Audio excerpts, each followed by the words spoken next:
por favor, en el proceso pueden ir haciendo sus consultas sobre los diversos aspectos que se va a desarrollar.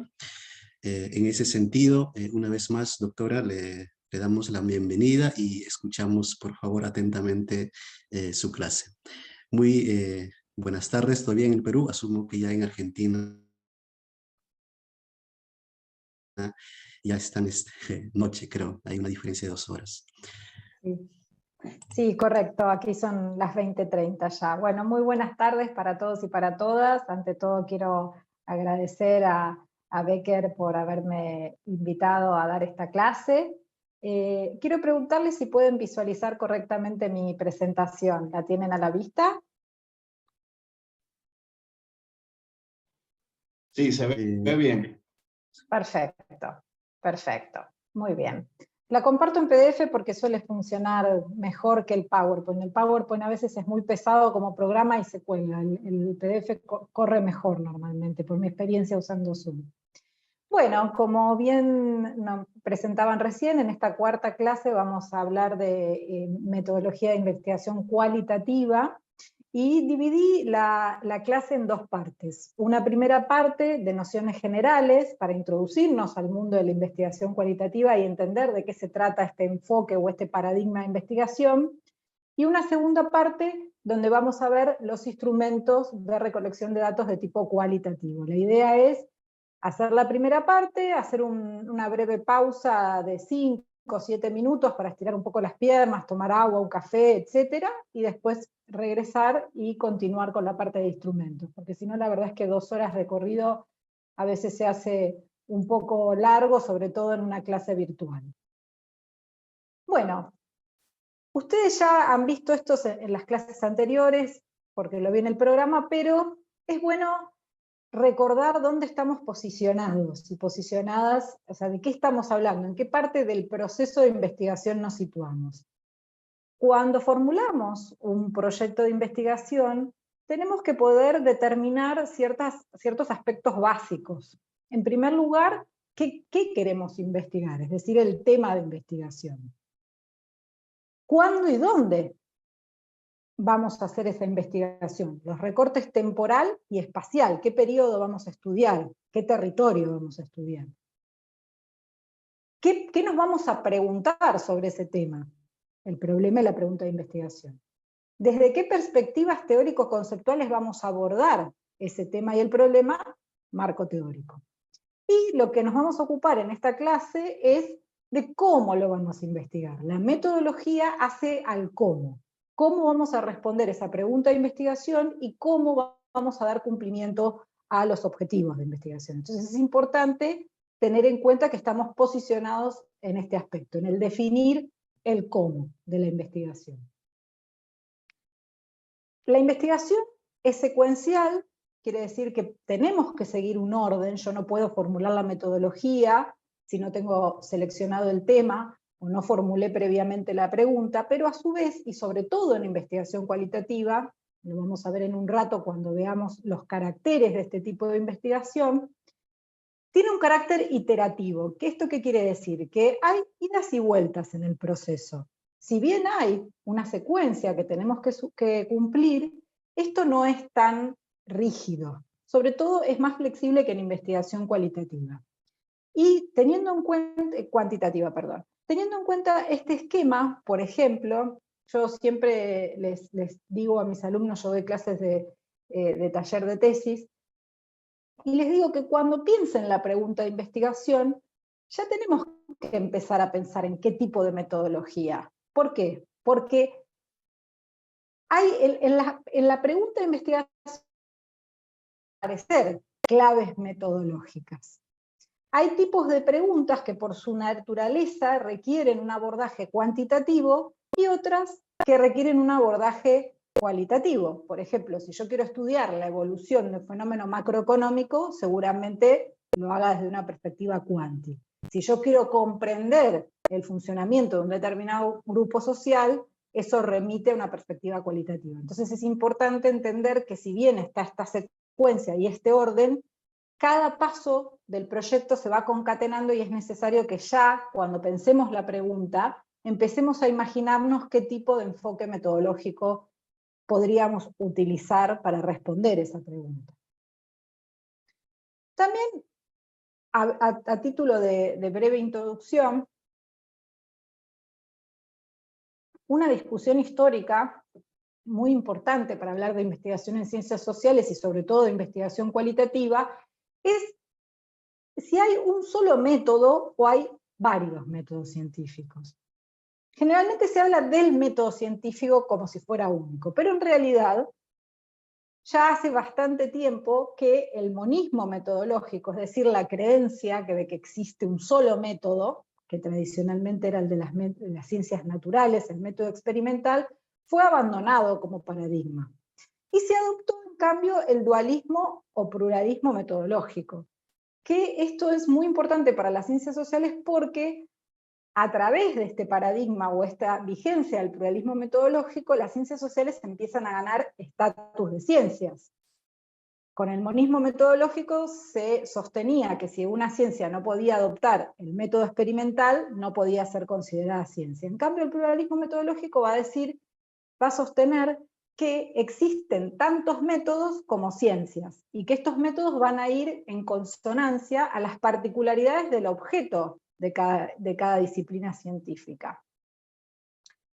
¿Y cuál es el origen concreto de la investigación cualitativa? Entre las décadas de 1920 y 1930 surge lo que se denominó como la Escuela de Chicago, que va a empezar a sentar las bases de este nuevo paradigma de investigación. Si bien las ciencias sociales empiezan paulatinamente en el siglo XX a posicionarse como ciencias, en un primer lugar van a tratar de adoptar métodos parecidos a los de las ciencias naturales. Van a tratar de hacer experimentos, primero el famoso caso de los perros de Pavlov, y luego qué tipo de métodos van a usar. Cuantitativos, porque se consideraba que esos métodos eran superiores, que proporcionaban un mayor rigor científico. Pero con la reafirmación del pluralismo metodológico y sobre todo con el surgimiento de la Escuela de Chicago, va a empezar a ganar terreno la idea esta de que en realidad no hay un método mejor que otro, sino lo que hay son distintos enfoques o paradigmas o métodos, que ninguno va a ser superior al otro, sino que cada uno va a ser apto para abordar distintos objetos de estudio. Y como ejemplos de estos primeros trabajos que empiezan a aplicar metodologías de tipo cualitativo, podemos citar un estudio sobre inmigración que utilizaba biografía de los participantes, es decir, la historia de vida, que después la vamos a ver en la segunda parte de la clase, como fuente de datos, y también los estudios antropológicos sobre tribus y grupos sociales, por ejemplo, de la famosa antropóloga Margaret Mead.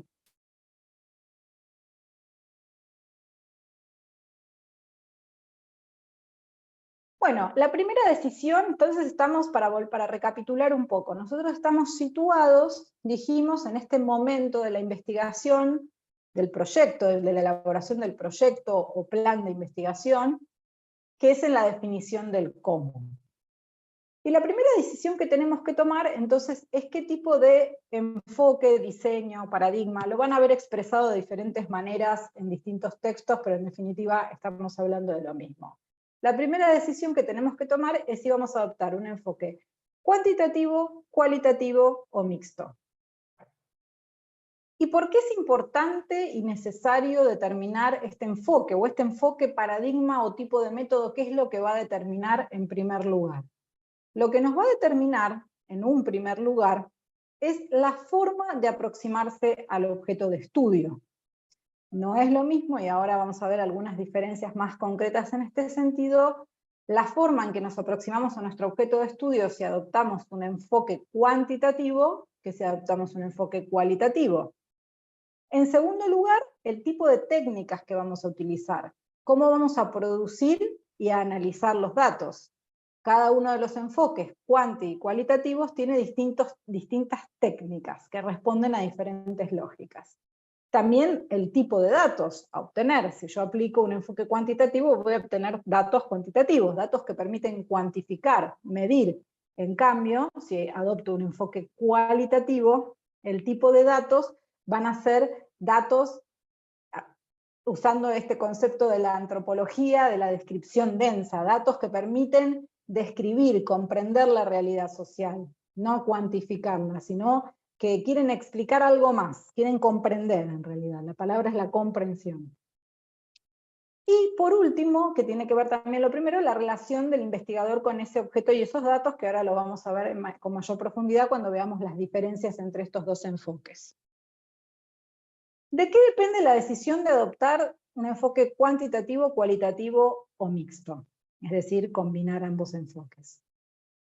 Primero, del tema y de la pregunta, como decíamos recién. Hay preguntas o problemas de investigación que por su misma naturaleza remiten o requieren la utilización de un enfoque cuantitativo, y hay otros que requieren de la utilización de un enfoque cuanti y otros mixto. En segundo lugar, del marco teórico. Esto es muy importante también. Los marcos teóricos, yo siempre me gusta explicar que la lógica del proyecto de investigación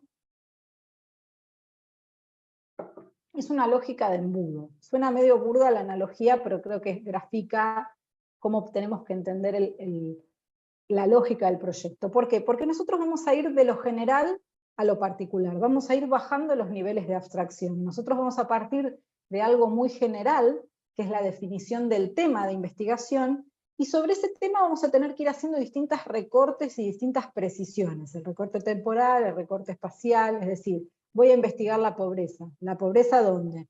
En Argentina, en Colombia, en Chile, en Ecuador, en un periodo determinado. Después vamos a fijar una pregunta, es decir, ¿qué me voy a preguntar respecto a la pobreza? Porque respecto a la pobreza me puedo preguntar muchas cuestiones distintas.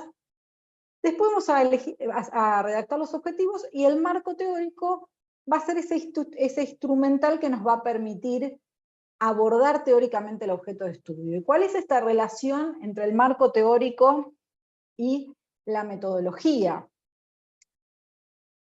Están conectados porque va a tener que haber una consistencia entre estos dos elementos.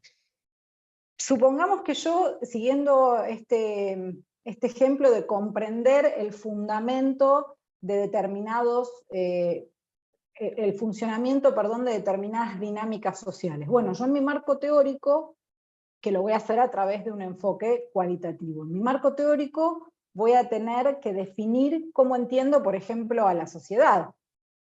Entonces, esa definición de la sociedad va a tener que ser consistente después con las decisiones metodológicas. Por ejemplo, ¿qué dimensiones voy a entender que componen la sociedad? ¿O cómo voy a definir a la pobreza y qué dimensiones voy a entonces a determinar de la pobreza? Entonces hay una estrecha conexión entre ambos elementos.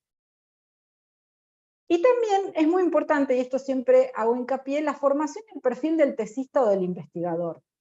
Yo siempre recomiendo que traten de elegir formularse preguntas de investigación que se puedan responder con enfoques o paradigmas o métodos con los cuales ustedes se sientan más cómodos. En general esto pasa en la práctica. Si bien hay investigadores que trabajan tanto con técnicas cuanti como quali, suele haber una tendencia a especializarse en un tipo de técnicas, y esto tiene que ver con muchos factores, con la formación profesional. No sé, por ejemplo, en sociología tradicionalmente se trabajó bastante con técnicas cuanti, en ciencias políticas se usa más el enfoque cualitativo tal vez, y también con lo que a ustedes les guste y se sientan cómodos, e inclusive dentro de cada enfoque, con el tiempo se van a ir dando cuenta que también tal vez hay determinadas técnicas para las que ustedes se sienten más cómodos. Hay personas que se sienten más cómodas haciendo entrevistas, otras personas, como a mí, nos gusta más la investigación documental, porque somos más ratas de biblioteca, como decimos acá en Argentina. Pero eso entonces tienen que tenerlo en cuenta también, porque es muy importante que ustedes se sientan cómodos con el método que vayan a aplicar. Yo, por ejemplo, de investigación cuantitativa, la verdad es que uso a veces indicadores cuantitativos como complementarios del enfoque quali, pero nunca hice investigación cuantitativa propiamente dicha, porque no va con mi perfil, digamos, como investigador. Y es muy importante que la justificación de la elección del enfoque conste de modo expreso. Esto es un error muy común que uno ve en los proyectos de tesis, sobre todo de investigadores o tesistas que recién están empezando, no fundamentar la elección metodológica. Todas las decisiones del proyecto de investigación se fundamentan incluido, por supuesto, el cómo. Ese cómo voy a llevar adelante, ¿por qué lo voy a hacer así? ¿Por qué cuantitativo, por qué cualitativo o por qué mixto? Lo tengo que explicitar. Y bueno, esto ya lo dijimos, que tiene que existir coherencia y consistencia entre los distintos elementos del proyecto. La pregunta, los objetivos, el marco teórico y la metodología. Bueno, siempre es muy común que cuando uno estudia los enfoques o los paradigmas o los tipos de diseño de investigación, lo haga por comparación, ¿no? El enfoque quanti versus el enfoque quali. No versus porque es de una competencia, porque como dijimos, acá no se trata de que un enfoque sea mejor que otro. Distintos enfoques pueden ser útiles para distintas preguntas de investigación e inclusive para distintos objetivos dentro de la investigación. Porque a veces dentro de una misma investigación puede ser que algunos objetivos sean específicos, se puedan abordar mejor con un enfoque quanti, otros con quali. Pero entonces, ustedes ya vieron, además tuvieron una clase sobre investigación cuantitativa, así que vamos a trabajar a partir de este juego de las diferencias. La primera diferencia es lo que yo le decía recién, esta clásica diferencia entre explicar y comprender. La explicación nos remite a las relaciones de causalidad, a brindar una explicación externa y objetiva lo pongo entre comillas porque para mí la objetividad en investigación y en particular en investigación en ciencias sociales, la objetividad pura no existe. Los investigadores somos sujetos y nosotros estamos permeados como tales por nuestra subjetividad, pero en investigación cuantitativa, teóricamente, el tipo de técnicas que se utiliza permite una mayor distancia con el objeto de estudio, ¿sí? Porque no es lo mismo aplicar una encuesta, que yo puedo enviar un cuestionario inclusive por medios electrónicos, sin tener ningún tipo de contacto con las personas encuestadas, que una entrevista donde o una observación participante donde yo voy a tener interacción directa con los sujetos que participan del fenómeno que estoy investigando. Entonces, la investigación cuantitativa busca explicar a través de la medición o cuantificación de los fenómenos. En cambio, en el paradigma cualitativo o en el método cualitativo vamos a buscar comprender la realidad social. Es decir, el enfoque cualitativo, ¿por qué surge? Porque hay cuestiones de la realidad social que no pueden ser explicadas solamente mediante números, para comprender, o cifras, o estadísticas. Para comprender por qué se establecen determinadas dinámicas sociales de supervivencia en un grupo social vulnerable, una estadística no me dice mucho. La estadística me va a decir cuántas personas están en situación de vulnerabilidad, pero no me van a decir qué estrategias de supervivencia o de reproducción social aplican esas personas. Para eso necesito un enfoque como el cualitativo, que plantea justamente una interacción estrecha con los actores, procesos o manifestaciones sociales. En consonancia con lo anterior, en el enfoque cuantitativo el investigador o la investigadora guardan distancia con el objeto de estudio, y en cambio en el cualitativo se involucran con la realidad social para poder comprenderla.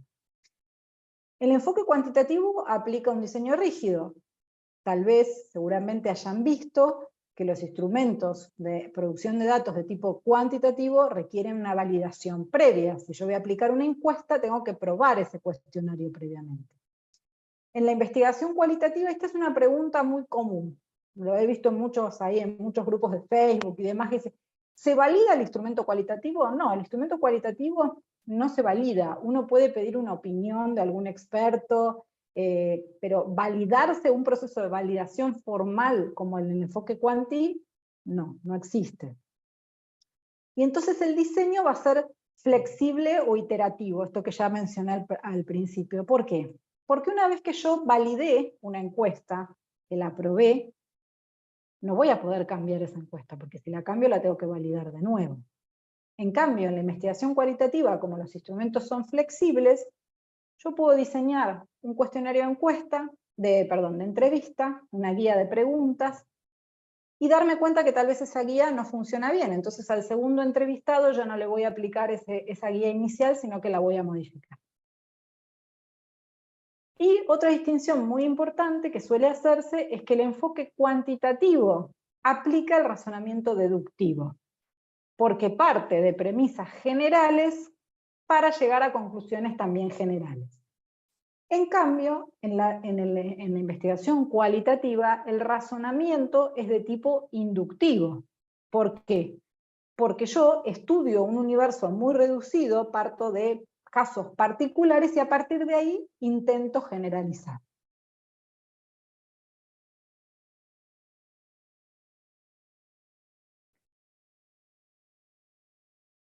No hay un método mejor que otro, pero cada método tiene sus fortalezas y sus debilidades. Así que vamos a ver ahora eso justamente. ¿Cuál es una de las fortalezas del enfoque cuantitativo? Permite trabajar con muestras más amplias. Como decíamos recién, yo una encuesta, sobre todo hoy por hoy con el uso de las tecnologías de la información y de las comunicaciones, puedo administrar un cuestionario electrónicamente y hacérselo llegar a 300 personas, o más inclusive. Entonces esto posibilita, como dijimos recién, las generalizaciones. En cambio, el enfoque cualitativo permite una aproximación más cercana a los procesos sociales y a sus protagonistas. Trabajo con muestras más chicas, pero al trabajar con muestras más chicas, puedo de alguna manera saturar más esas fuentes de datos o tener un contacto más estrecho y aprovecharlas de una manera más densa, más jugosa. El enfoque cuantitativo, como tiene instrumentos previamente validados, es más previsible, ¿sí? Lo que va a pasar dentro de la investigación. Siempre hay sorpresas, la sorpresa, el azar es algo propio de la investigación, pero en la investigación cuantitativa hay en general un poco más de previsibilidad. Y como contracara en el enfoque cualitativo vamos a tener más libertad. Por esto que decía recién, por esta posibilidad de que si veo que la entrevista no funciona, la próxima entrevista cambio el cuestionario, perdón, voy a enchufar mi computadora porque está empezando a bajar el nivel de batería. Esta flexibilidad me va a permitir tener más libertad. El carácter deductivo de los razonamientos en investigación cuantitativa garantiza la verdad de las conclusiones, el razonamiento el método hipotético deductivo por definición, si parto de premisas verdaderas, las conclusiones son verdaderas, y esto es una ventaja, sería una ventaja del método cuanti, y en cambio en el método cualitativo, la ventaja es que si bien el razonamiento inductivo no garantiza la verdad de las conclusiones, por más que parta de premisas verdaderas, me permite generalizar. Y me permite hacer cuestiones que de otra manera serían imposibles, porque yo no puedo estudiar todos los grupos sociales vulnerables de una gran ciudad. Seguramente, salvo que cuente con un equipo de investigación enorme, que generalmente no es el caso de los tesistas y las tesistas, o de los investigadores en general en Latinoamérica, voy a poder estudiar determinados grupos sociales. Pero tal vez, si yo logro seleccionar un grupo, por decir un ejemplo X, de la zona norte de la ciudad, otro de la zona sur y otro de la zona centro, a partir del estudio de esos tres grupos yo puedo hacerme una idea de ciertas generalizaciones que se pueden realizar respecto a la vulnerabilidad en esos grupos.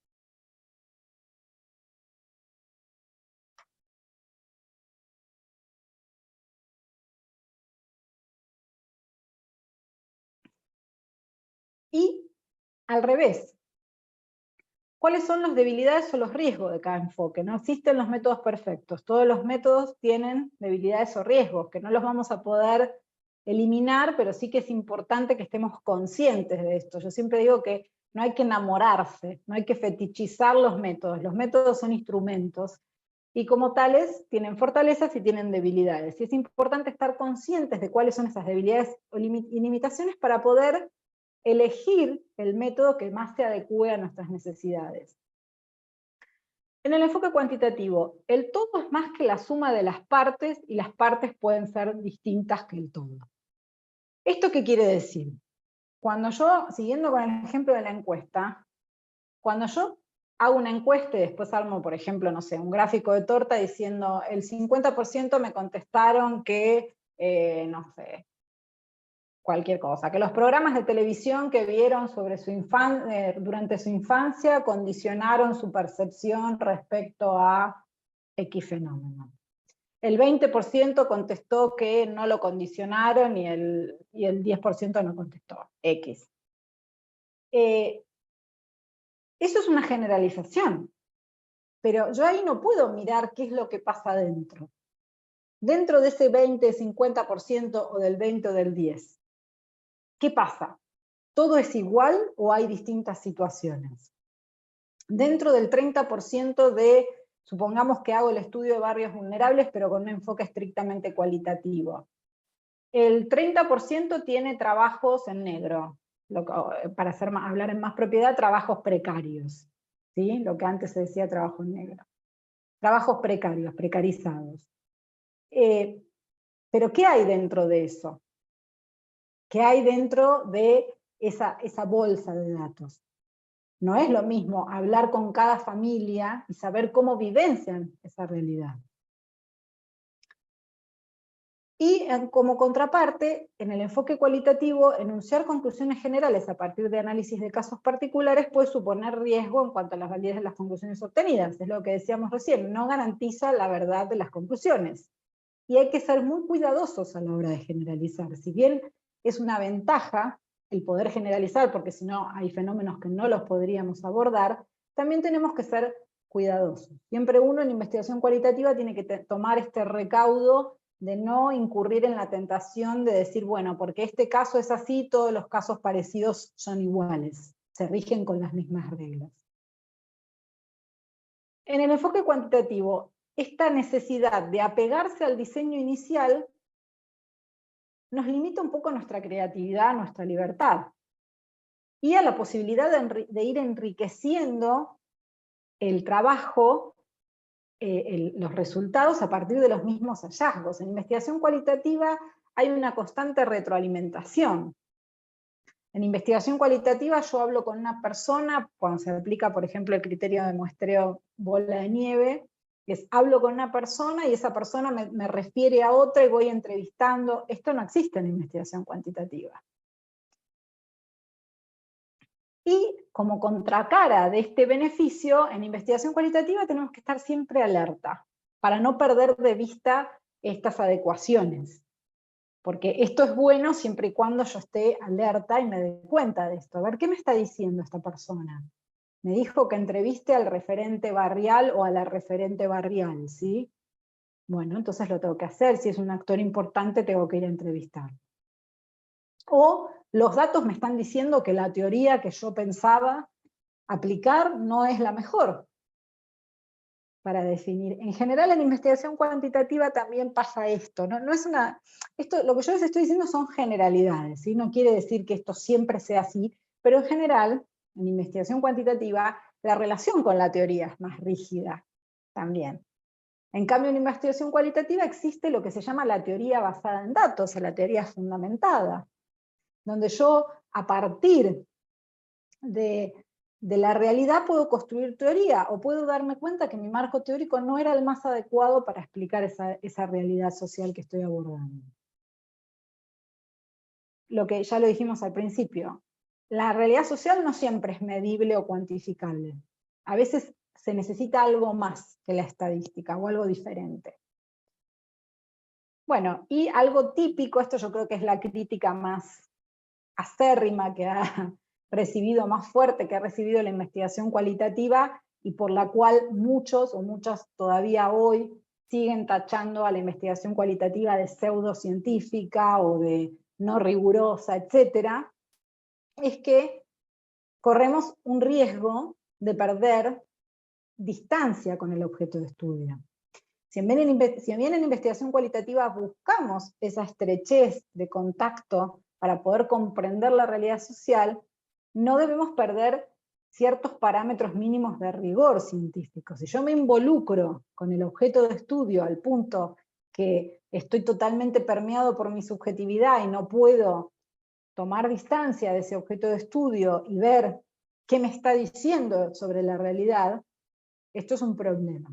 ¿Sí? Y eso es uno de los mayores recaudos entonces que tenemos que tomar, porque si no, esto puede opacar el rigor científico de las conclusiones a las que lleguemos.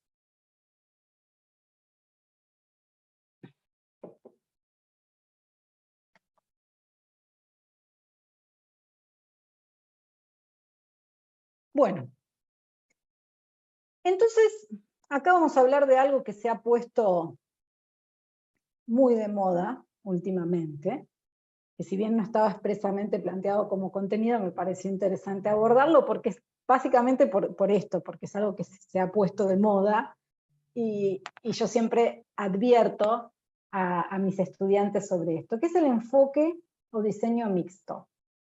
También llamado triangulación metodológica, porque triangulación puede haber de distintos tipos, puede haber triangulación teórica, es decir, combinar distintos elementos teóricos. En este caso estamos hablando de triangulación metodológica.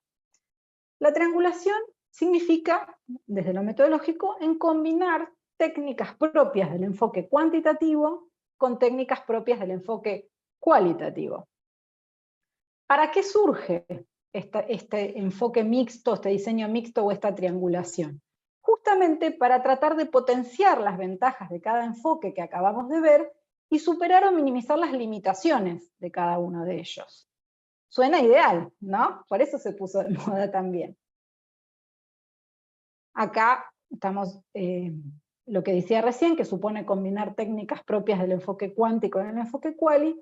Esta combinación puede ser simultánea o puede ser sucesiva o secuencial. Por ejemplo, una forma bastante común de triangulación es que primero aplique una encuesta o alguna otra técnica cuantitativa y dentro de ese universo, de esa muestra más amplia, seleccione una muestra más pequeña para aplicarle una técnica de tipo cualitativo, por ejemplo, entrevistas. De las 300 personas que entrevisté, a 10 o a 20 les hago entrevistas, de manera secuencial.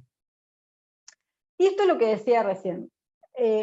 Está muy bueno poder usar un enfoque de diseño mixto, siempre y cuando sea necesario. Por eso digo, no triangules por moda, triangula por necesidad. Porque a veces pasa esto de que cuando vienen estas modas metodológicas, los profesores de taller de tesis nos cansamos de ver proyectos que dicen, voy a triangular, o voy a usar diseño mixto. Es como que, yo creo que en los últimos 5 o 10 años, todos los proyectos, no sé, el 80% de los proyectos vienen con, voy a triangular. Es como que queda bien decir esto, queda cool.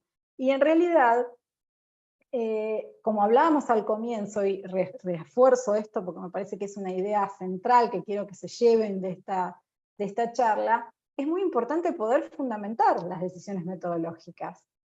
Si bien el enfoque mixto tiene esta ventaja de poder potenciar las ventajas, valga la redundancia, de cada uno de los enfoques y superar ciertas limitaciones, lo tenemos que aplicar cuando realmente sea necesario. Si nuestro objeto de estudio requiere un enfoque mixto, pues apliquémoslo.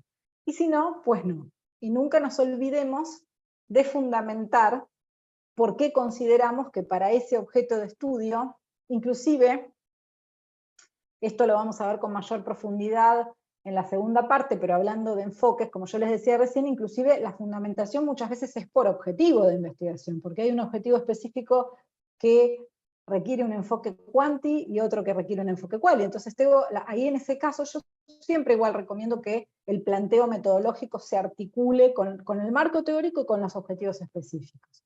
Sobre todo si los objetivos específicos van a requerir la aplicación de distintos métodos. ¿Sí? Si el objetivo 1 me requiere un método cuanti, ¿por qué? Y el 2, ¿por qué quali? ¿Sí? Bueno, abrimos ronda de preguntas. A ver, Luis Miguel Fernández levantó la mano. Adelante, Luis, Sí, te escucho. buenas noches, profesora. Yo estoy Buenas realizando noches. mi tesis sobre licenciatura de grado para Derecho y he escogido el enfoque cualitativo por las particularidades que usted menciona, que es más dinámico. Mi consulta era de que en las ciencias sociales, en especial de Derecho, ¿se podría decir que el enfoque cualitativo está predeterminado? Que propiamente la realidad social, el enfoque social no se puede predecir, no se puede determinar, no es estático como las ciencias físicas. ¿Te podríamos decir que el enfoque cualitativo es perfecto para el derecho y siempre debe usarse o habría ciertas No, excepciones? no. Yo creo que es lo que venimos conversando. hay que ver cada caso de estudio, cada objeto de estudio, el objeto de la investigación. Por ejemplo, una investigación jurídica podría ser o podría tener como parte hacer estadísticas, basarse en estadísticas sobre, supongamos que yo quiero estudiar el comportamiento, cómo fallan o cómo fallaron los tribunales en determinados temas en determinados periodos históricos. Por ejemplo, me estoy acordando, justo un ejemplo concreto, porque esto siempre es mejor verlo con ejemplos. Yo hace unos años, yo soy abogada, no me dedico a ejercer la profesión y no hago casi investigación jurídica, pero hace algunos años me dedico más a las políticas públicas, pero hace unos años hice una investigación que de hecho ganó un premio en un concurso de papers sobre decretos de necesidad y urgencia. Los decretos de necesidad y urgencia son lo que se llama normativa de emergencia, decretos de extrema necesidad, tienen distintos nombres. Entonces, en una parte del trabajo yo usé estadísticas, hice análisis quali, pero también estudiando el contenido, pero también estudié cómo se pronunciaban los tribunales cuantitativamente, es decir, en cuántos DNU, decretos de necesidad de urgencia, cuántos los habían convalidado, en cuántos los habían declarado inconstitucionales, ¿sí? Y esto relacionado con los temas, porque esto me permitió ver que, por ejemplo, parecía que la Corte Suprema tenía tendencia a convalidar los decretos de determinado tema y a declarar inconstitucionales otros. Así que no es una relación lineal. Como decía recién, no hay un método que sea mejor que el otro. Tenemos que ver el caso concreto y tomar decisiones fundamentadas. ¿Quién más está levantando la mano? Miguel Ángel Zambrano. Profesora, buenas noches. ¿Me logra escuchar, por favor? Sí, es un poco entrecortado, pero sí. ¿Qué tal? Sí. Bueno, mi consulta no va para cualitativo y cuantitativo, porque yo estoy trabajando en un preexperimental y quisiera saber si tuviera algún pro y contra en mi caso que estoy trabajando, ¿no? Los pro y contra de trabajar con un preexperimental. No trabajo diseños experimentales, así que no soy la persona adecuada para decírtelo. ¿En qué disciplina trabajas primero? Soy de sistemas, ingeniería. Claro, no, creo que una Claro, persona que trabaje ese tipo de enfoque, yo soy de las ciencias sociales, entonces podría orientarte tal vez y con limitaciones en un experimento en ciencias sociales.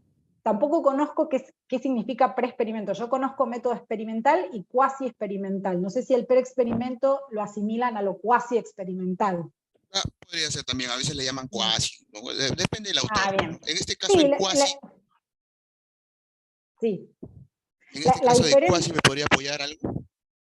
La diferencia básica entre lo experimental y lo cuasi experimental, digo generalidades porque repito, yo no soy especialista en lo experimental, es que en el método experimental tiene que existir sí o sí el grupo de tratamiento y el grupo de control. Son dos elementos básicos. El grupo de tratamiento es al cual le aplico, por ejemplo, el ejemplo típico es la medicina. El grupo de tratamiento es el que le aplico la vacuna contra el COVID y el grupo de control es el que no le aplico la vacuna. Entonces comparo la evolución. En el método cuasi experimental, normalmente lo que pasa es que no está tan estricto esto, ¿no? Puede, por ejemplo, no haber grupo de control. Hay solo grupo de tratamiento. Esto es lo que puedo decir como gran diferencia. Nuevamente, va a depender de cada objeto de estudio, ¿sí? Sirve uno u otro. ¿Alguna otra consulta más?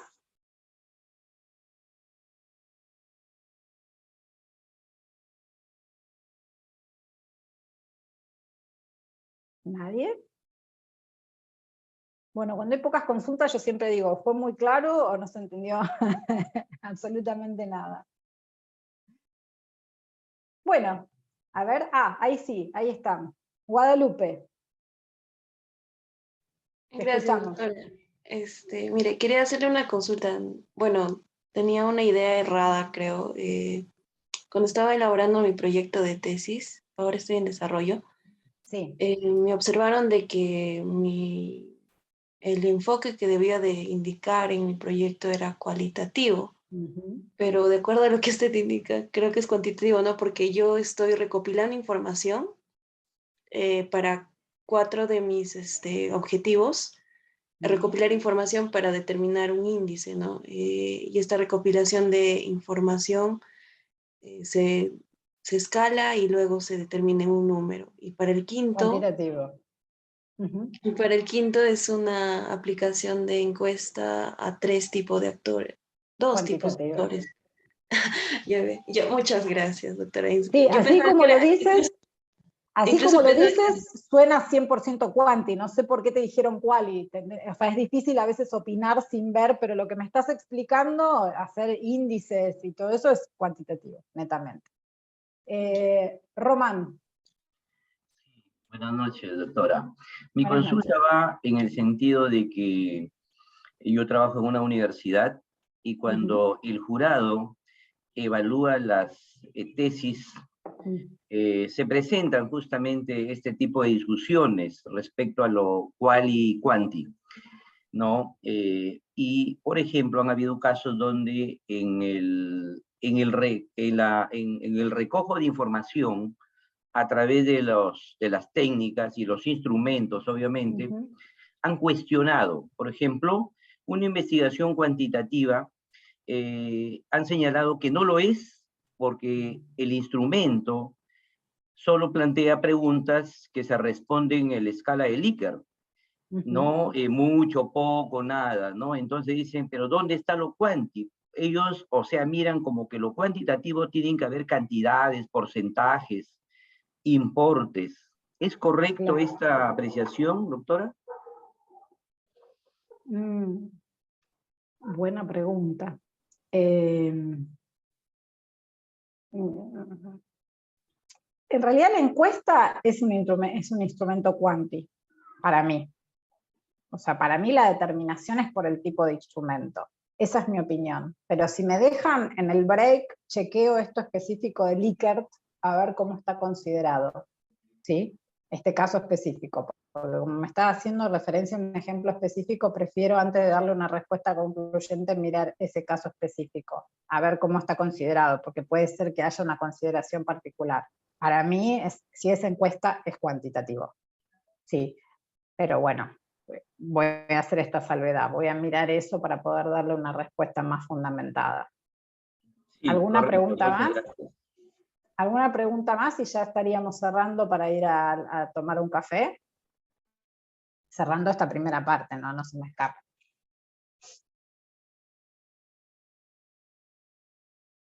Bueno, si no hay más preguntas, si les parece, nos tomamos no más de 5, 7 minutitos como mucho, y volvemos, apaguen sus cámaras, eso, no se desconecten, volvemos para ver la segunda parte, que nos vamos a centrar en los instrumentos de recolección, o como me gusta llamarlos más a mí, después les voy a explicar por qué, producción de datos de tipo cualitativo. Bueno, gracias y nos estamos viendo en un ratito. Tomemos un café.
Vamos regresando de a poco.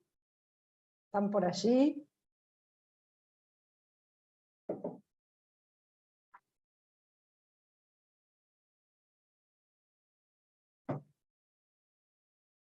Cuando puedan vayan volviendo.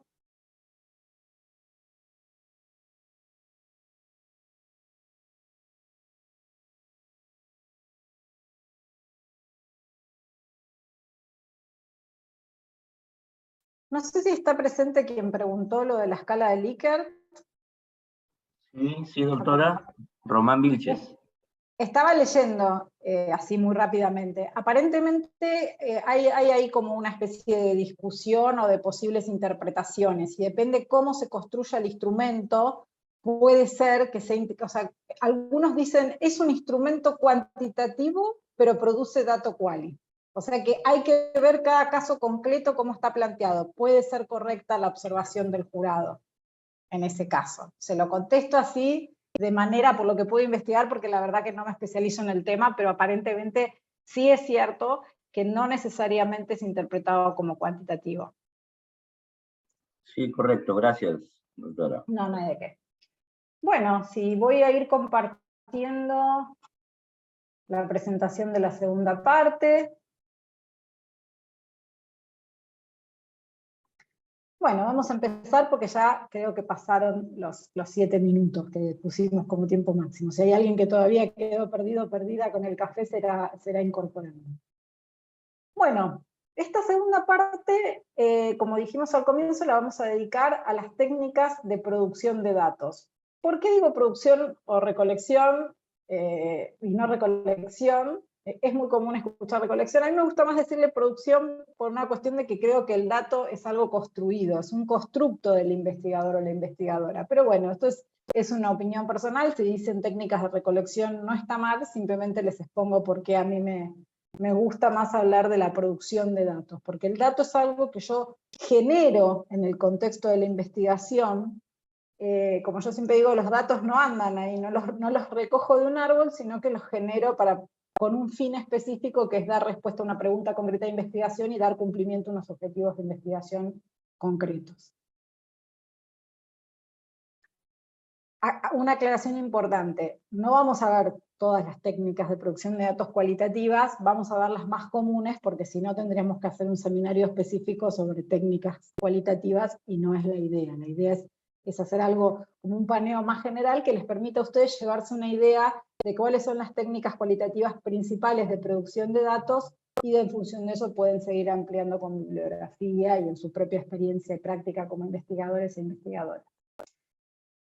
Una vez que seleccionamos el diseño o el enfoque, teniendo en cuenta todo lo que charlamos en la primera parte de la clase, la segunda parte, o la segunda decisión que tenemos que tomar, es las técnicas de producción de datos. ¿Qué son las técnicas de producción de datos?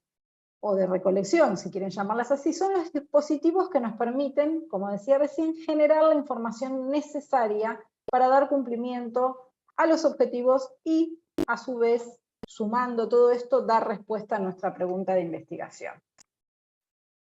Al diseñar y al plasmar, escribir en nuestro proyecto la estrategia metodológica, debemos explicitar qué técnicas utilizaremos y por qué consideramos que esas técnicas y no otras son las más aptas para cumplir nuestros objetivos de investigación. De nuevo, perdón que insista tanto con esto, ninguna decisión metodológica o teórica se da por presupuesto, siempre hay que fundamentar. Y así como fundamentamos por qué cualitativo, por qué cuantitativo, por qué mixto, también tenemos que fundamentar por qué entrevistas, o por qué focus group, o por qué observación participante. Y esto va a tener que ver de nuevo también con el tipo de dato que sea más idóneo para dar respuesta o para dar cumplimiento a nuestros objetivos. Y esto ya lo dijimos, que es posible que distintos objetivos dentro de una misma investigación requieran la utilización de distintas técnicas. Y esto también es necesario explicitarlo y fundamentarlo. Vamos a empezar con la que yo creo que tal vez es, no sé si me atrevo a decir que la técnica más común o una de las más comunes. Yo lo que voy a hacer es presentarles la definición de qué se trata cada técnica, después dar algunas cuestiones, algunas pautas, algunos tips que es importante tener en cuenta, y también algunas clasificaciones en algunos casos. Las entrevistas en profundidad.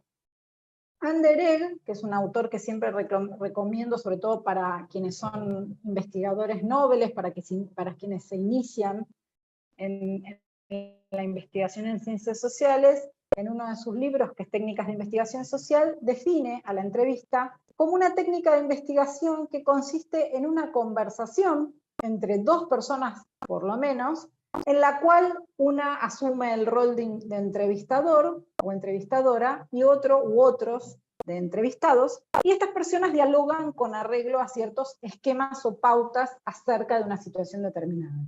Dos cuestiones muy importantes, o tres. Primero, es un diálogo, tiene que haber por lo menos dos personas, una va a ser el entrevistador, que va a ser el investigador o la investigadora, otra u otros van a ser los entrevistados.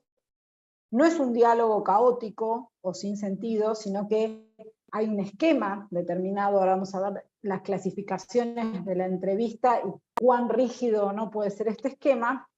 Y el diálogo no es sobre cualquier cosa, sino que es sobre una situación determinada. Que esa situación va a ser una situación que tenga que ver normalmente, obviamente, con nuestro objeto de estudio. ¿Qué tipos de entrevistas hay? Hay dos grandes tipos de entrevistas, la estructurada y la semiestructurada. Si bien reiteramos lo que dijimos al principio, de que la investigación cualitativa en general es más flexible que la cuanti, nosotros podemos armar un cuestionario o una guía de preguntas más o menos cerrada de entrevista, y en esto va a radicar este carácter de estructurado o semiestructurado. En la entrevista estructurada hay un cuestionario o una guía de preguntas prediseñadas al cual nos vamos a pegar de manera más o menos estricta. Digo más o menos porque tampoco podemos hacer el caballo que va ahí con las anteojeras, digamos, ¿no? O sea, dijimos que en investigación cualitativa es muy importante estar al tanto de lo que estamos viviendo a través del proceso de investigación. Entonces, que yo tenga preguntas predeterminadas no quiere decir que si en el transcurso de la entrevista me doy cuenta de que surge otro tema que es importante preguntar, o que el entrevistado o la entrevistada me llevan hacia un lugar que puede ser útil para cumplir mis objetivos, no lo tenga que seguir. Pero es importante que para poder llegar a una entrevista estructurada, un cuestionario o una guía de preguntas más estructurada, seguramente esto va a requerir un mayor conocimiento del tema, un trabajo exploratorio un poco más arduo tal vez, o profundo, para poder determinar qué es lo más relevante para preguntar. Y en la semiestructurada, si bien existe un guión o guía de preguntas, esto es muy importante, por más que la entrevista sea semiestructurada, nunca se sale al campo, digamos, sin nada. Siempre hay que armar, aunque sea una guía de preguntas, porque les puedo asegurar que uno piensa que tiene todo en la cabeza, y en el momento que está frente al entrevistado o la entrevistada, ya sea de manera presencial, esto sería otra clasificación que sería interesante agregar ahora que estamos tanto con esto de la virtualidad, ¿no? La entrevista puede ser presencial o puede ser por medios electrónicos. Cuando uno está frente a la otra persona o a las otras personas, todo aquello que creía tener en claro se pierde, ¿no? Por los nervios, porque estoy viendo si me puedo conectar al Zoom o si llego a horario. Entonces siempre es muy importante que, aunque la entrevista sea semiestructurada, tener una guía de preguntas. Y esta guía puede ir adecuándose en función de los emergentes de ese diálogo.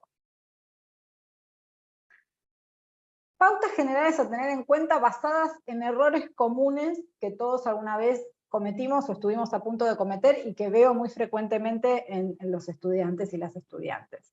Primero, error número 1, redactar las preguntas desde el marco teórico o no tener en cuenta el perfil de la persona que voy a entrevistar.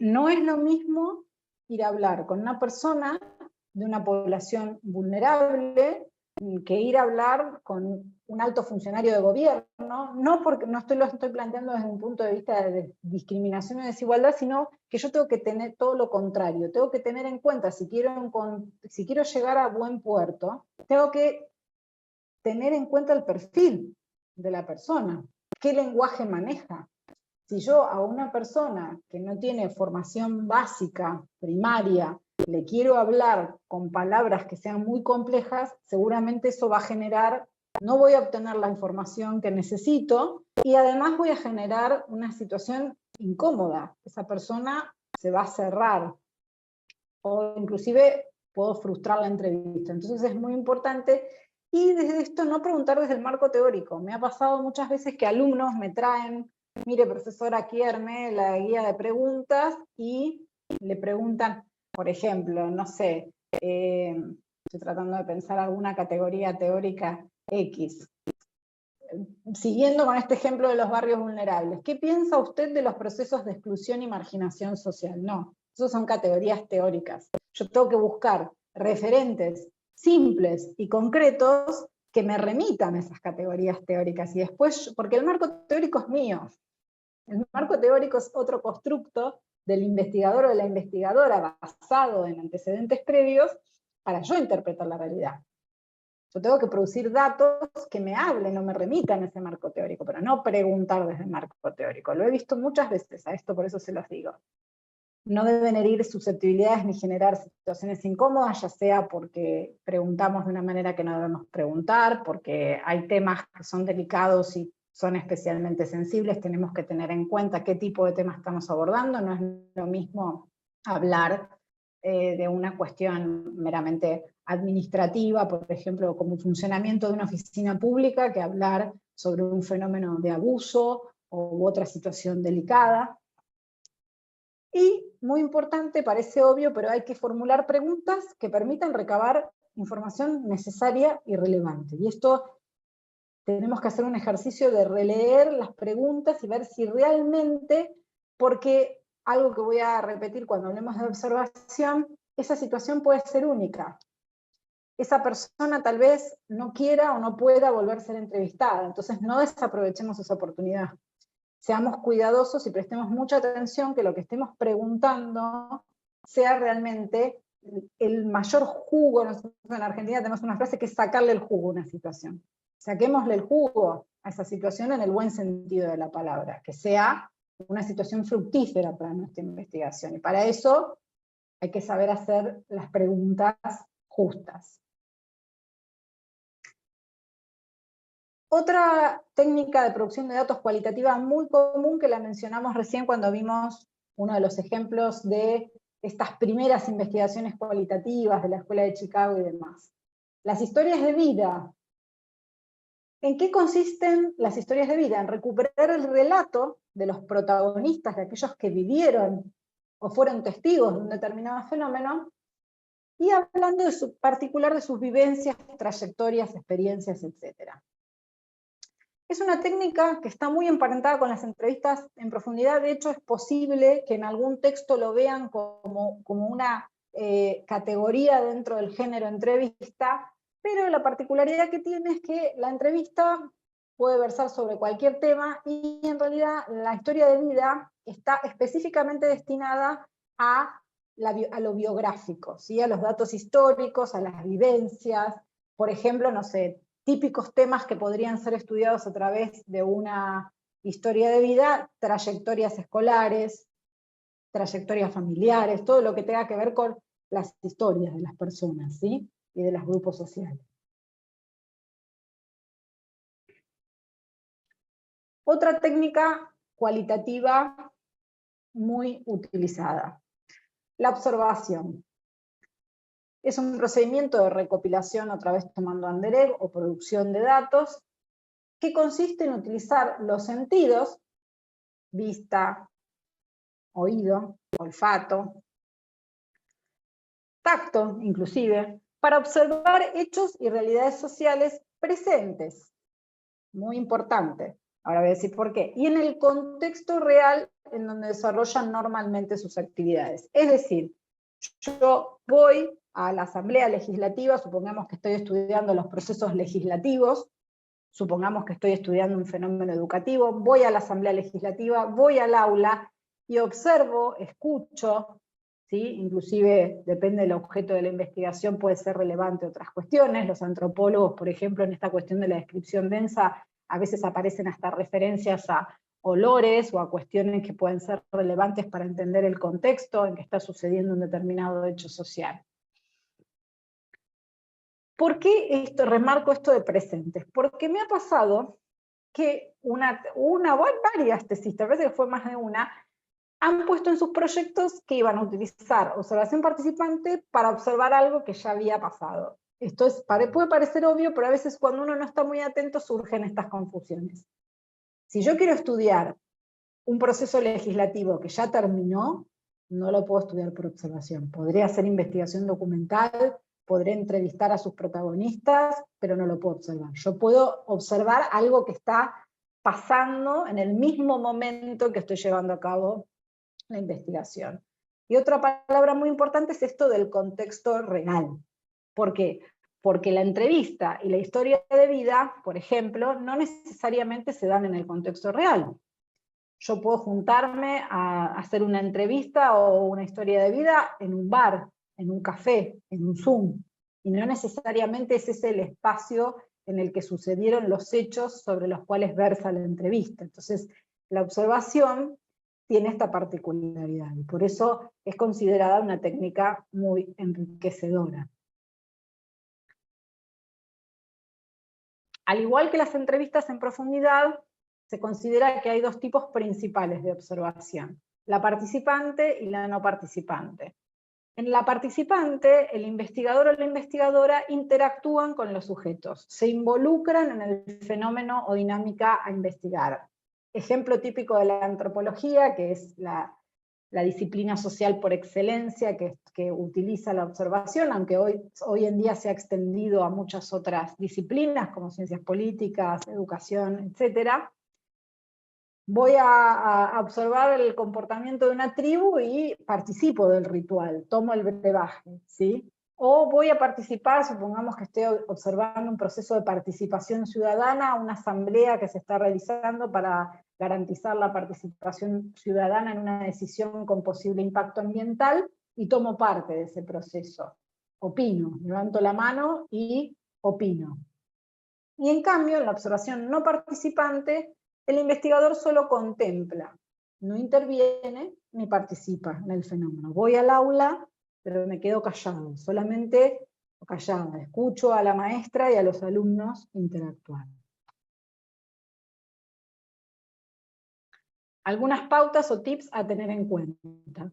El diario, la bitácora de campo, es el instrumento donde voy a registrar los hechos o los fenómenos observados. Hoy por hoy este diario obviamente puede ser digital, no necesariamente tiene que ser un diario de papel y lápiz. También los dispositivos electrónicos, ¿no? Filmarlo podría ser otra opción, y eso podría ser las veces, aunque la filmación, por ejemplo, no nos permite registrar ciertos fenómenos como los olfativos, o por ahí la expresión, ¿no? Muchas veces en los diarios de campo hasta se registra inclusive los gestos. La persona luce enojada, o ante esta situación esta persona actúa de esta manera, pero lo importante es que, como decía recién también respecto a la entrevista, los sucesos observados son únicos e irrepetibles.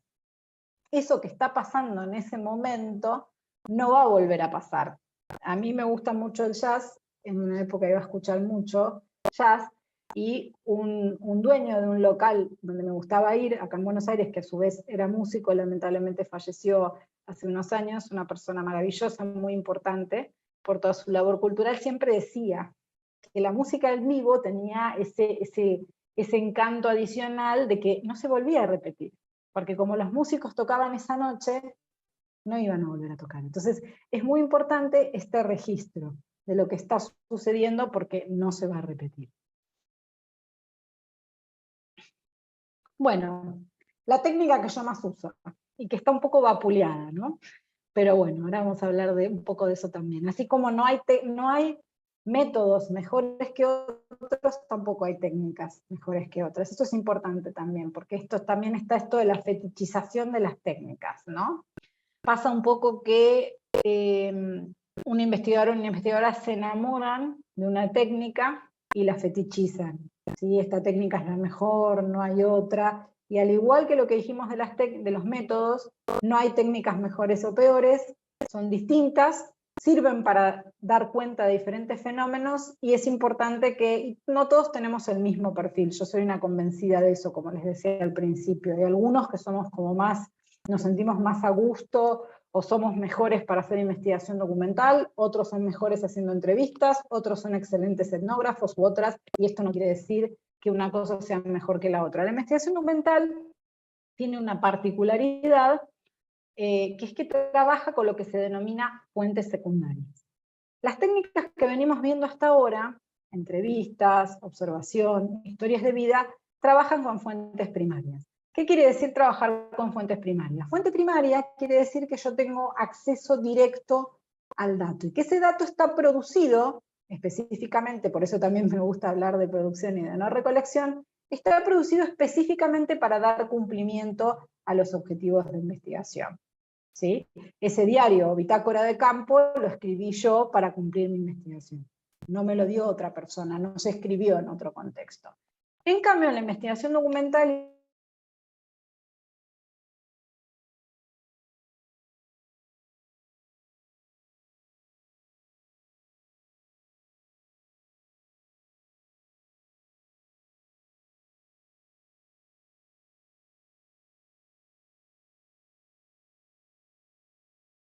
de nuevo, es un instrumento técnico de investigación cuya finalidad es obtener datos. Tengo mala conexión a internet, espero que me escuchen bien. Datos o información a partir de documentos escritos y no escritos, susceptibles de ser utilizados dentro de los propósitos de una investigación. ¿Qué quiere decir? Este documento, escrito o no escrito, documento es importante que sea en un sentido amplio, porque en realidad puede ser documento propiamente dicho, estadística, mapas, fotos, videos, información contenida en sitios web, en redes sociales, etc. Es muy amplio el concepto de investigación documental y se ha ido ampliando en función de las tecnologías de la información. Ese dato es un dato que no ha sido producido específicamente para la investigación, es un dato preexistente, ¿sí? Este podría ser el caso en que en realidad no se produce el dato, casi se recolecta.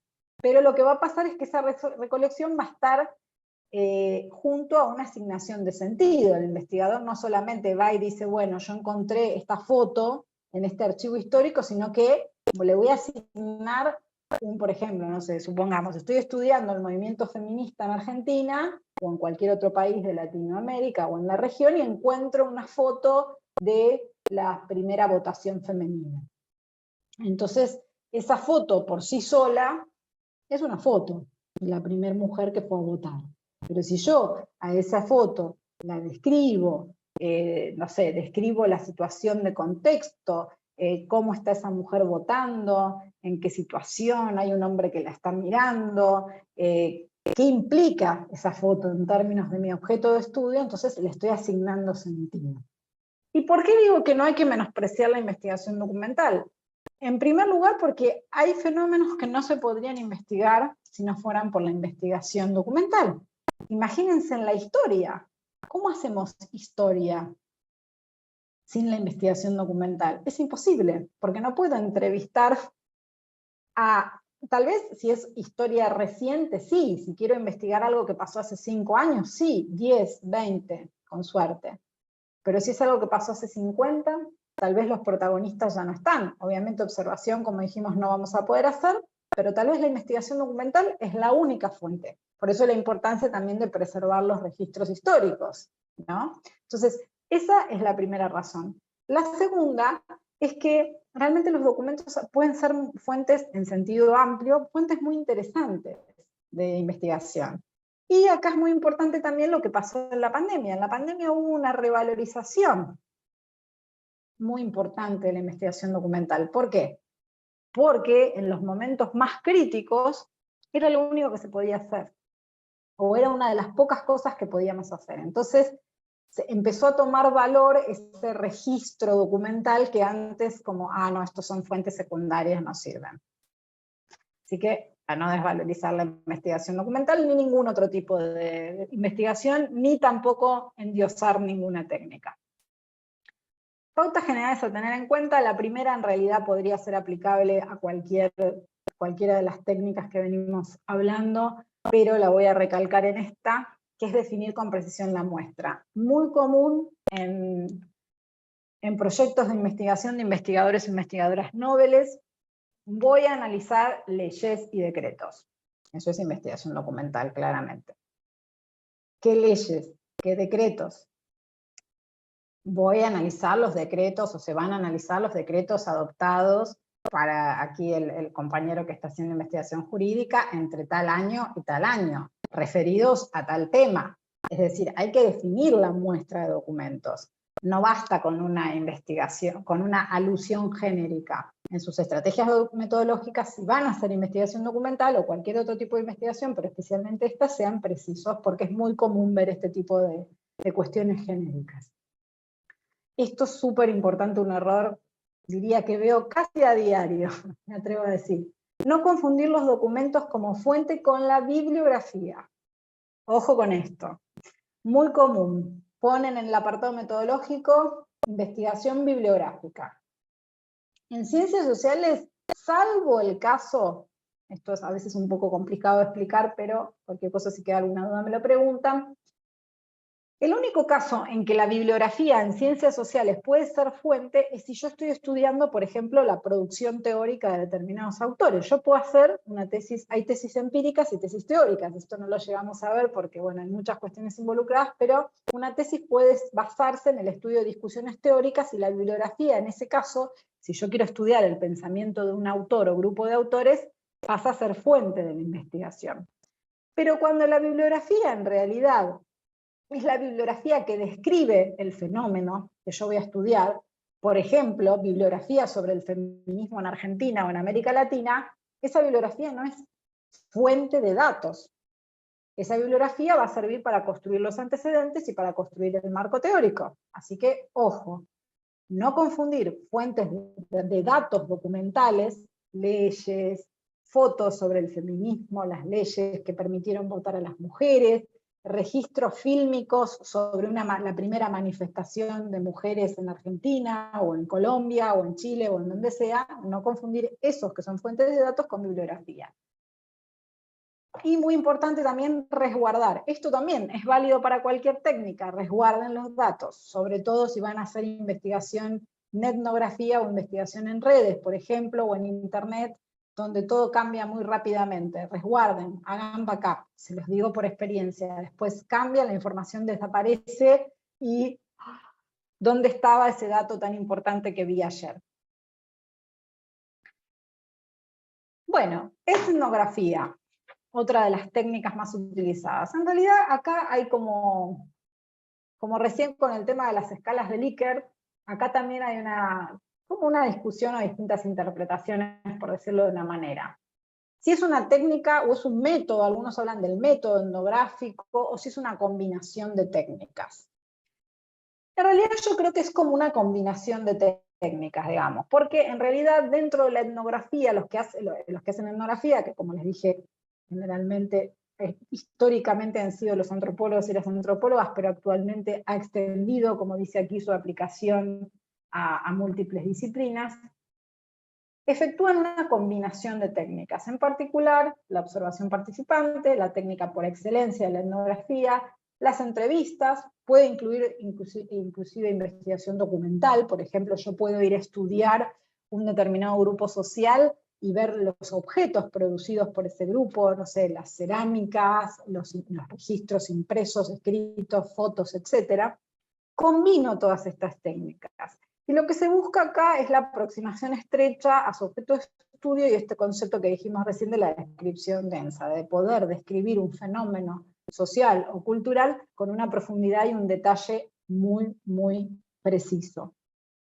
Como dijimos recién, hoy por hoy, no solo los antropólogos, y hace varios años, no solo los antropólogos y las antropólogas hacen antropología, hay antropología en educación, en políticas públicas, e inclusive en relaciones internacionales, y esto es muy interesante también, y en redes, que esto es muy interesante también porque antes la etnografía estaba ligada muy al concepto de trabajo de campo, el concepto tradicional de trabajo de campo, que yo discuto un poco con ese concepto, ¿no? tradicionalmente se decía que el trabajo de campo, y se sigue diciendo, ¿no? Es salir al campo, es salir a conectarse con el fenómeno que uno va a investigar de manera directa, ¿no? Entonces la etnografía era como el trabajo de campo por excelencia, porque uno iba, se trasladaba, iba a observar este proceso legislativo, a meterse adentro de esta manifestación social, de este movimiento social ambientalista o feminista o lo que fuera. Pero con el correr del tiempo, ¿qué pasó? Que esta extensión de la etnografía hacia otras disciplinas hizo, por ejemplo, que se pueda hacer etnografía de las relaciones internacionales, donde uno obviamente no va a hacer, a trasladarse a los 5 países o al organismo internacional que va a estudiar. Tal vez, si tiene mucha suerte y mucho dinero, tenga la posibilidad, que lamentablemente no suele ser el caso de los y las investigadoras latinoamericanas, pero pensar que se puede hacer etnografía de, por ejemplo, las relaciones internacionales o las redes sociales, implica repensar esta noción del campo tradicional como el campo físico, y pensar que en realidad los campos de estudios no necesariamente están, y de investigación y de aplicación de las técnicas de investigación, no necesariamente son campos físicos, pueden ser campos simbólicos, conceptuales, virtuales, etc. Bueno, no los aburro más con mi monólogo. Como les decía, bueno, hay muchos conceptos y técnicas y cuestiones más que podríamos ver, pero creo que la idea era que se llevaran como algunos conceptos básicos sobre investigación cualitativa y técnicas de investigación cualitativa. Así que abrimos ronda de consultas sobre esta segunda parte de la clase, y también, ¿por qué no?, si quedó alguna consulta pendiente sobre la primera parte que se les haya ocurrido ahora, que se hayan olvidado de preguntar, estoy a disposición también.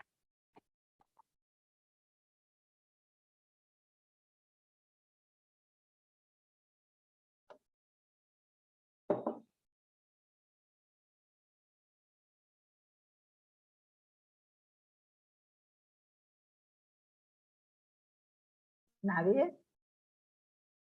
Ahí está. Bueno, Román.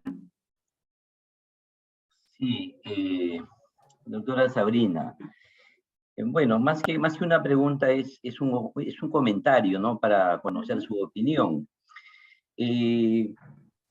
Algunos autores señalan que las investigaciones cualitativas son muy subjetivas, y eso hace que le reste un poco de importancia, si se quiere. Sin embargo, también sostienen algunos autores que en los últimos años la investigación cualitativa está tomando mucha relevancia. Y otros agregan que la investigación en esencia ya no se da de manera cuantitativa pura y cualitativa pura, sino que va a haber una investigación mixta. ¿Qué opinión le merece al respecto? Bueno, yo tengo una opinión muy clara. De hecho, les adelanto que estoy trabajando ahí en escribir un manual de metodología, que es un proyecto que viene hace muchos años y que ojalá en algún momento pueda salir a la luz, y que uno de los temas que trato justamente es esto.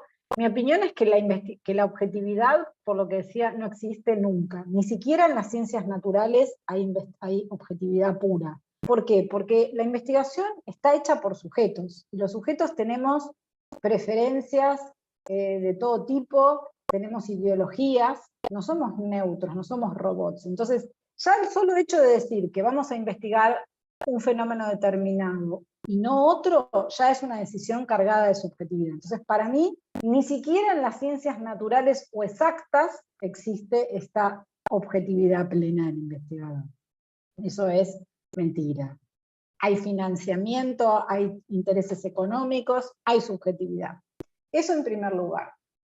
Esto que usted me comenta, yo lo mencioné, de que la investigación cualitativa suele ser criticada por su supuesta mayor riesgo de subjetividad, que en parte es cierto, pero en todo caso lo que tenemos que hacer, como en cualquier tipo de investigación, es aplicar ciertos controles de la subjetividad. ¿Los controles cuáles son? Por ejemplo, el buen diseño de los instrumentos. Aprovecho para agregar algo. Todas estas técnicas de producción de datos se plasman a través de instrumentos. Como dijimos, en las entrevistas hay guiones o cuestionarios de entrevistas, en la investigación documental puede haber matrices de análisis de documentos, etc. Un buen diseño de instrumentos, un buen soporte teórico de ese diseño de instrumentos, soportar, fundamentar ese diseño con teoría sólida y pertinente, son todas recaudos que podemos tomar. Y con respecto al último punto, y ya le doy la palabra a algún otro compañero o compañera, con respecto al último punto, yo creo que sí, que efectivamente cada vez hay una tendencia, a pesar de esto que dije, de la moda, que lo sigo pensando de lo mixto, que hay muchas veces que se hace por moda o se dice por decir y no se sabe en realidad muy bien por qué se está triangulando, creo que sí, que cada vez hay una tendencia, los fenómenos sociales son cada vez más complejos, y entonces cada vez necesitamos datos más complejos y más mixtos para abordarlos. Entonces en este sentido creo que sí, que la tendencia es, inclusive hasta que se desdibuje, me atrevo a decir, esta línea entre lo cual y lo cual, ¿no? Ya no es tan importante si es cuanti, cual o mixto, sino que podamos explicar la complejidad de los fenómenos sociales. Y esa complejidad nos requiere, evidentemente, datos cada vez más polisémicos, para usar una palabra, con distintos sentidos, con distintas polimorfos, no sé, estoy inventando, con distintas formas. Carol. Sí, buenas noches, doctora. Buenas noches. Quería preguntarle más acerca de la última parte de su presentación, cuando nos hablaba de la etnografía o etnografía en redes, si es que podría un poco más, por favor, y de qué manera podríamos fundamentar la confiabilidad de estos datos que podríamos encontrar en el sitio web de redes cuando realicemos la defensa, ¿no? En la sustentación, digamos.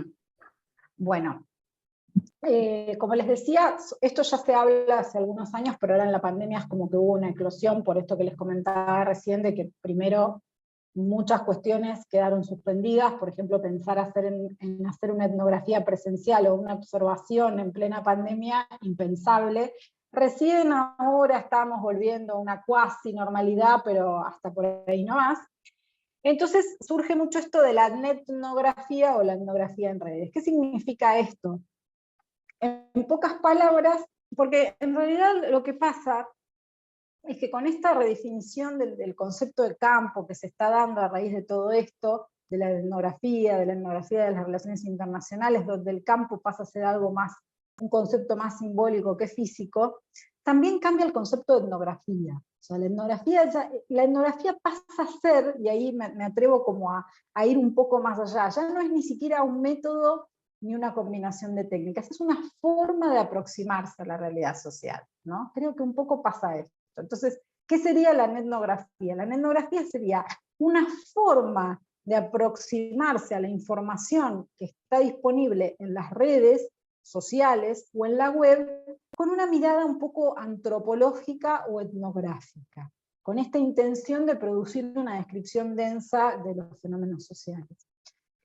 Hay mucha bibliografía, te sugiero que si necesitas, y esto lo digo también es un buen puntapié para dar un consejo, una recomendación general para todos y para todas, una forma de sustentar los enfoques metodológicos es usando bibliografía. Hay bibliografía sobre las distintas técnicas, sobre todo cuando son técnicas que tal vez son un poco más novedosas, o que sabemos que pueden tener algún cuestionamiento mayor porque no están tan difundidas, como por ejemplo la etnografía. Durante la pandemia ya había textos, surgieron más textos que explican esto de la etnografía, qué recaudos hay que tomar, inclusive tengo un texto por ahí dando vueltas sobre este tema que lo tengo guardado, que si Becker me lo permite después se los puedo hacer llegar, inclusive si les interesa este tema, de qué recaudos hay que tomar. Uno es justamente, les voy a citar brevemente un ejemplo muy interesante que me hicieron referencia hace unos años en un seminario del doctorado. En Brasil hubo un estudio muy interesante sobre el perfil de los votantes de Bolsonaro y del partido de Bolsonaro, que se basó justamente en una etnografía. Es un ejemplo muy interesante, porque hicieron todo un estudio de los perfiles de los votantes justamente de este político, de este movimiento político, a través de estudiar en las redes quiénes eran, por ejemplo en Facebook, a ver quiénes siguen un partido, qué edades tienen. Uno con las redes sociales puede construir perfectamente un perfil de votante, está bien, ¿no? Puede ser que haya un margen de error porque puede haber datos falsos, ¿no? Yo puedo poner en Facebook que tengo 20 años, no creo que nadie me crea, pero bueno, lo puedo poner. Pero fue un estudio muy interesante, muy útil, que tal vez no se podría haber construido de otra manera como lo permitieron las redes.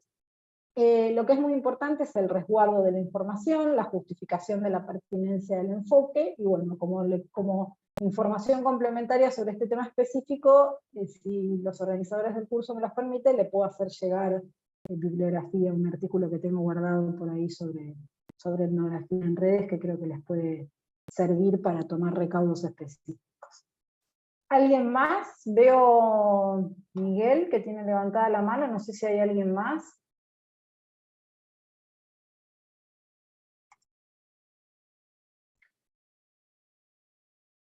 Luis, vamos a darle la palabra a Luis, que creo que no participó. Sí, doctora, sí he participado, pero tenía una consulta breve. Y en la investigación jurídica para tesis de licenciatura, ¿qué métodos o técnicas de producción serían recomendables? ¿Habría un mínimo o ya dependería de mi objeto de estudio? Ya? No, depende, puede ser cualquiera de las que estuvimos mencionando, digamos, eso va a depender del objeto de estudio. Hay que conocer muy bien el objeto de estudio, primero para elegir las técnicas, y hay que conocer las técnicas, por eso les recomiendo que no se queden con lo que yo les dije acá, que es un paneo general de lo que podemos decir en el tiempo disponible. O sea, los seminarios de metodología, como los seminarios de cualquier cosa, ¿no? Podrían durar miles de horas, ¿no? Para decir todo lo que hay para decir. Pero es importante que lean, conozcan muy bien. Primero es conocer el objeto de estudio. Esto es súper importante, es otra de las ideas centrales que quiero que se lleven. Si yo no tengo claro cuál es, y esto parece una obviedad, pero les puedo asegurar que no lo es. Si yo no tengo en claro cuál es mi objeto de estudio, cuál es mi pregunta, qué es lo que quiero saber y cuáles son mis objetivos, y esto se nota, hay muchos estudiantes que creen que saben lo que quieren investigar y cuando llegan a la definición de la estrategia metodológica se dan cuenta que no tienen ni idea de qué es lo que quieren investigar porque no pueden definir el cómo. Si yo no puedo definir cómo lo quiero hacer, es porque no sé qué es lo que quiero investigar, o no se puede investigar, ¿no? La investigación, esto lo habrán visto en las clases introductorias, tiene que ser factible. Yo no puedo investigar el sexo de los ángeles, no se puede. No es factible, no es susceptible de ser abordado ni teórica ni empíricamente. Bueno, teóricamente desde la teología tal vez, pero no tiene abordaje empírico posible. Entonces, conocer muy bien el objeto de estudio, conocer las técnicas disponibles en investigación jurídica. Yo, como les dije, soy abogada, pero no me dedico específicamente, tal vez, además de lo que vimos acá, sé que hay textos sobre metodología jurídica, habría que ver cuál es la técnica más adecuada para investigar. De todos modos, cualquiera de estas se podría usar porque las ciencias jurídicas no dejan de ser ciencias sociales, así que, bueno, ¿alguien me quedó pendiente? Sí, doctora, si me permite una pregunta adicional. Sí. Sí, mi consulta es la siguiente. ¿Es posible que podamos identificar desde el título de la investigación, por lo menos, ¿no? Identificar de manera aproximada si es cualitativa o cuantitativa? Sí, sí, es posible, es una muy buena pregunta. Así como yo les decía en la primera parte de la clase, que ya la pregunta de investigación podría darme alguna clave metodológica y que de hecho al pensar la pregunta de alguna manera tengo que estar pensando cuál es el enfoque por esto de la factibilidad también, porque si no hay forma de abordarlo ni cuanti, ni quali, ni mixto, no se puede hacer en ciencias sociales o experimental.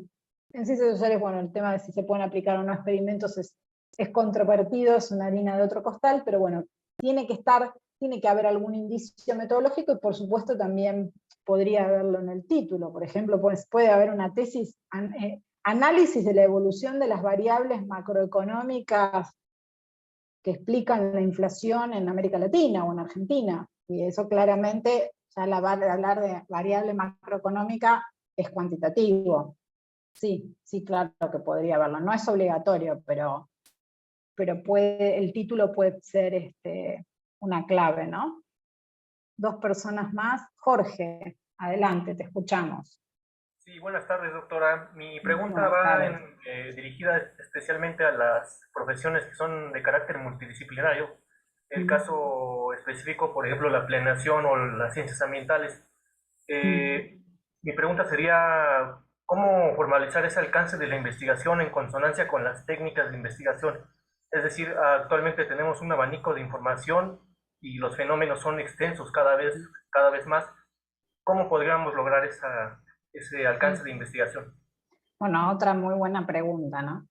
Yo creo que hoy por hoy la tendencia a la interdisciplinaridad y la transdisciplinaridad no es exclusiva de las disciplinas que mencionás. Puede ser que en estas disciplinas sea más evidente, pero creo que es para todo. O sea, así como hablábamos recién de que cada vez es más difícil decir cuanti o quali, o que un fenómeno social pueda ser explicado con un solo tipo de datos o con un solo tipo de técnicas. Creo que otra de las tendencias de la ciencia en el siglo XX y siglo XXI sobre todo es esto, ¿no? La necesidad de los abordajes interdisciplinarios. Esto es algo que se ve sobre todo a nivel posgrado, a nivel grado puede ser, pero los posgrados sobre todo, porque los posgrados muchas veces son interdisciplinarios por definición. Un posgrado en temas ambientales puede haber ingenieros, abogados, politólogos, o sea, economistas, cada uno desde su profesión, aportando, y esto es algo que para mí es fabuloso, porque esto enriquece, ¿no? O sea, tenemos que sacarnos esa cosa de, ay, no, esta es mi quinta, ¿no? Esta es mi parcela y que no entren. No, esto es enriquecedor. Y entonces, ¿cómo reflejamos esto? Bueno, en primer momento tenemos que ser conscientes de esta interdisciplinaridad. No todos los objetos de estudio requieren un abordaje, o mejor dicho, hay objetos de estudio que van a requerir un abordaje más interdisciplinario que otros. Yo, por ejemplo, mi área de estudio, mi línea de investigación desde hace varios años, son políticas para la innovación científica y tecnológica. Es un área que claramente es interdisciplinaria, porque tiene una parte regulatoria, tiene una parte económica, hay datos cualitativos, hay datos cuanti, entonces va a depender mucho del objeto de estudio, pero siempre que uno pueda fundamentar la necesidad, y bueno, va a tener que adoptar un diseño que pueda dar cuenta de la complejidad del fenómeno y un marco teórico que también pueda dar cuenta de esto, ¿no? Muchas veces cuando los que trabajamos en innovación, por ejemplo, abrevamos teóricamente de un montón de disciplinas,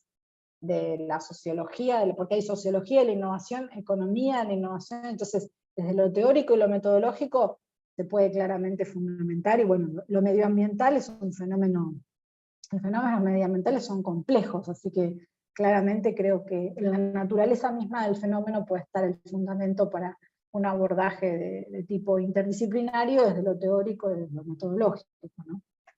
¿Alguien más? ¿Alguna pregunta?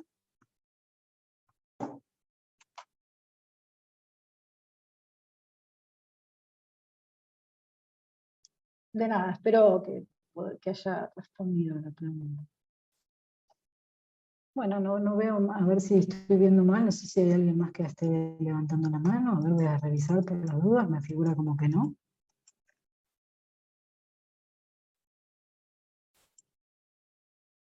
Bueno, para ir, concluyendo algunas ideas o consejos generales, bueno, primero los felicito, agradezco de nuevo la invitación, los felicito por estar aquí compartiendo este curso. Es muy importante perderle el miedo a la metodología, es muy importante capacitarnos en metodología. Lamentablemente hablo por Argentina, pero creo que me atrevo también a hablar en América Latina, que aquí tenemos seguramente participantes de distintos países. Hay muchas falencias, yo siempre lo digo, en la formación metodológica, está como un poco relegada a un segundo plano, no se enseña bien metodología, se enseña muy complicado, los estudiantes generalmente terminan odiando la metodología, el taller de tesis, todo lo que tenga que ver, y en realidad la metodología es muy importante porque sin metodología básicamente no habría investigación científica social, científica natural, todas las ciencias. Entonces, los felicito por estar acá, felicito a los organizadores por generar estos espacios complementarios y adicionales a los estrictamente universitarios, que a veces lamentablemente no dan una respuesta adecuada a las necesidades de formación metodológica que existen para los estudiantes, para que puedan hacer sus tesis y para que también después puedan animarse a hacer investigación. Yo siempre invito y fomento que se sumen al oficio de la investigación, que para mí es apasionante, y que aunque no lo crean, la metodología también puede ser apasionante, porque miren todas las discusiones interesantes que se plantearon a partir de hablar solamente del enfoque y las técnicas cualitativas. Cuántas cosas interesantes surgieron, la interdisciplinariedad, la etnografía, un montón de cuestiones que para mí son súper interesantes, que espero que también a ustedes les hayan interesado. Y bueno, mi invitación para concluir es: pierdan el miedo a la metodología. Yo sé que muchas veces se las enseñaron mal, que no se las enseñaron de una manera didáctica, que parece que es un cuco, que es algo inentendible, pero creo que humildemente pienso que tal vez en esta clase uno puede ver que no, que hay cosas, hay conceptos que no quiere decir que no sean complejos, pero que se pueden explicar de una manera sencilla, y investiguen, porque a investigar se aprende investigando. Es muy importante la formación metodológica, pero también es muy importante, como decía recién, yo creo que la investigación es un oficio, y los oficios se aprenden ejerciéndolos. Así que ojalá que en sus tesis y en sus trayectorias posteriores de posgrado, y eventualmente como investigadores e investigadoras independientes, o donde sea, puedan ejercer este oficio de la investigación, y que es muy importante, ¿no?, para nuestro crecimiento personal y para el crecimiento de la sociedad. Así que les agradezco muchísimo de nuevo a los organizadores y a los participantes, y espero que esto haya sido un granito de arena para entender mejor, en este caso específicamente, la investigación de tipo cualitativo. Así que, si no hay ninguna pregunta o comentario más, hasta aquí llegaría mi clase.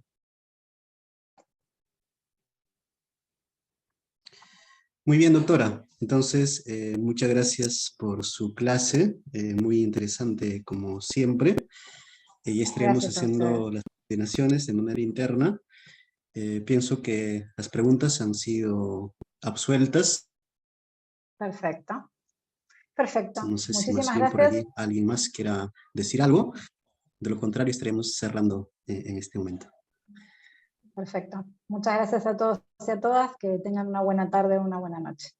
Hasta luego. Muy bien. Buenas noches. Buenas noches a todos. Gracias. Muchas gracias. Hasta luego. Hasta luego. Bye. Gracias.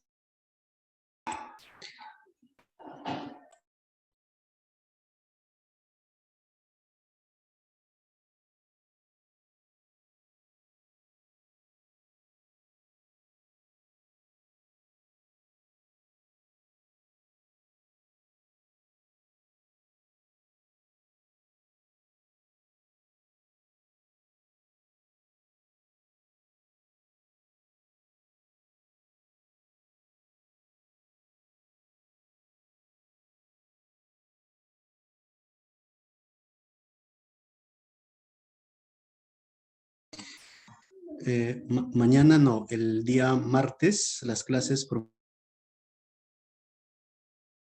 favor son los días martes y jueves, por favor, de cada semana. En cuanto a la otra consulta, sí, vamos a también compartirles los materiales, y lo que nos estaba comentando también la doctora se les va a hacer llegar, por favor, a través del correo.